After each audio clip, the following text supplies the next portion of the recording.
En esta ordenança fiscal regulem la taxa per la utilització privativa o aprofitament especial del domini públic local de les instal·lacions de transport d'energia elèctrica, gas, aigua i hidrocarburs, conforme al règim i a les tarifes que s'inclouen en esta ordenança resultants d'un informe tècnic econòmic preceptiu que té un mètode de càlcul i paràmetres previst que el Tribunal Suprem ha declarat conforme a dret. Dir-los que tota la tramitació que portem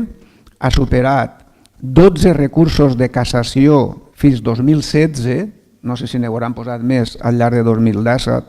suposo que sí, però és una xifra molt respectable i que en un primer càlcul i sempre en la prudència que té que caracteritzar aquestes coses, calculem que això supondrà un ingrés d'aproximadament algo més de 20.000 euros a l'any per a l'Ajuntament. Si podem traure més, que n'hi ha més línies, doncs millor, no es preocupi, senyor Boronat, que les mirarem totes les que n'hi hagi i una més.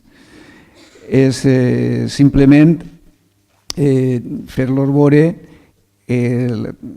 l'ordenança esta, vam començar a treballar en ella en el mes de febrer, quan ens vam posar en contacte amb la Federació Espanyola de Municipis i Províncies.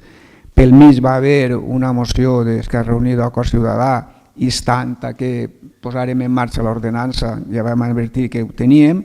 i bé, en resultat de totes aquestes gestions ha eixit aquesta ordenança, per a la qual es demana el vot favorable. Moltes gràcies.